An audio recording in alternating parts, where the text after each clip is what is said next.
considerar o jovem como prioridade absoluta, promover a renúncia fiscal. Tudo isso é considerado avanço no Estatuto da Criança e do Adolescente, mas a situação nem sempre foi assim. Saiba um pouco mais sobre o ECA, suas conquistas e desafios agora.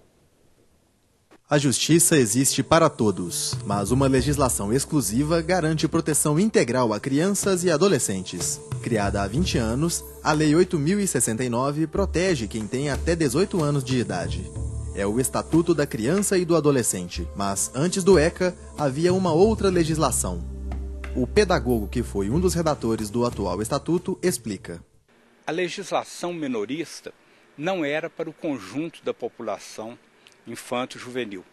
Era para um segmento dessa população que eram os chamados menores em situação irregular. Mas comparar o destaque dado aos jovens hoje e a atenção que eles recebiam antes da Lei 8.069 requer cuidado. Foi pensado, idealizado, produzido para atender a essa condição de ser humano. É a condição de ser criança até os 12 anos incompletos e a condição de ser adolescente até os 17 anos, 18 anos incompletos. Mas não foi feito para o adolescente autor de ato infracional. Foi feito para a criança e para o adolescente que precisavam de proteção e de noção de responsabilização.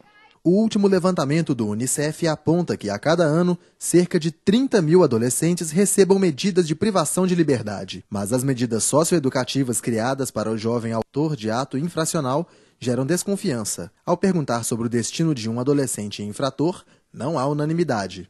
Deve cumprir medida de internação, assim ele pode se reentregar na sociedade. Eu não tenho poderes para julgar e para dizer que faz aquilo e não faz, não. Eu acho que ele deve ter uma oportunidade.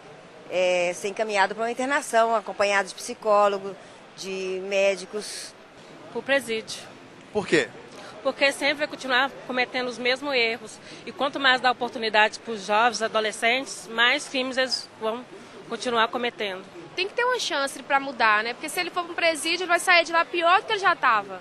Então ele tem que ter, todo jovem tem que ter uma chance para recomeçar, para ter novas alternativas de mudar. Uma das determinações do Estatuto da Criança e do Adolescente é a criação de conselhos. O Conselho Tutelar é o órgão encarregado de zelar pelo cumprimento dos direitos da criança e do adolescente.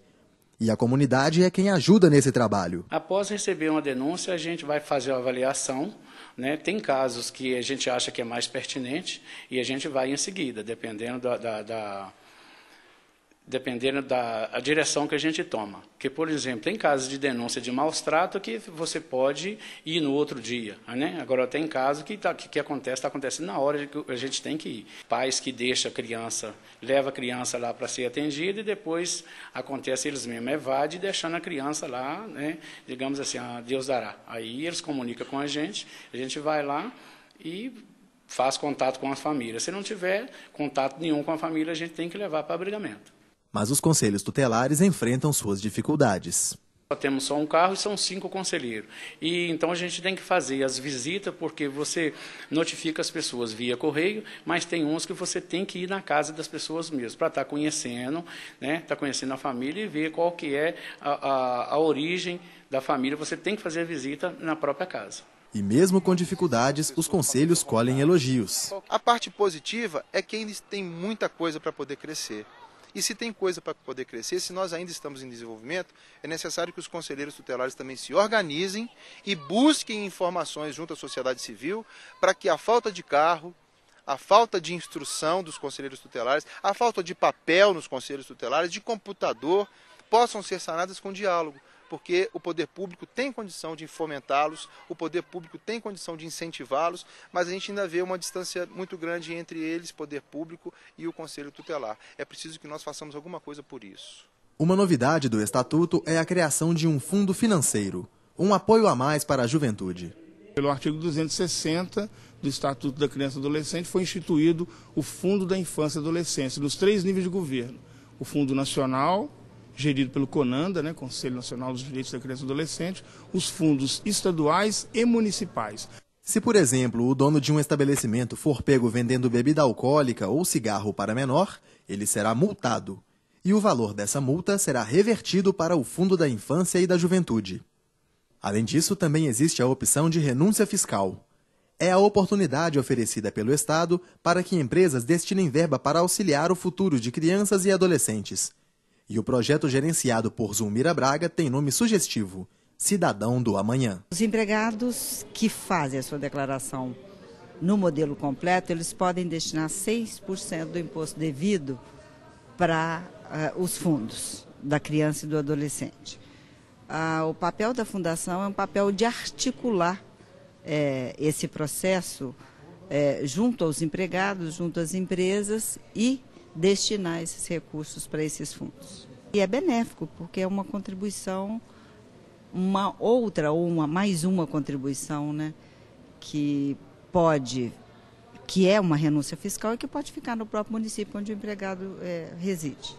A iniciativa é positiva, mas quem entende diz que há mais a ser feito. Eu realcei a importância de você ter um fundo nacional provido com recursos do orçamento da União e fundos estaduais providos com recursos do orçamento dos estados, que não dependa apenas da renúncia fiscal. Porque a renúncia fiscal, a aplicação acaba sendo muito dirigida. Por mais boa intenção que tenham as empresas, elas tendem a aplicar o recurso nas cidades onde elas têm atividade econômica. E justamente as cidades que mais precisam são aquelas que não têm grandes empresas. Portanto, elas acabam não recebendo recurso. Daí a importância de existir um fundo nacional que possa cumprir, como eu disse, o artigo 3º da Constituição. O que o artigo diz é que é dever da República Federativa do Brasil reduzir as desigualdades regionais. E é isso que o Estatuto da Criança e do Adolescente quer: que todos os jovens tenham oportunidades iguais no dia de amanhã. Amanhã será um lindo dia da mais louca alegria que se possa imaginar.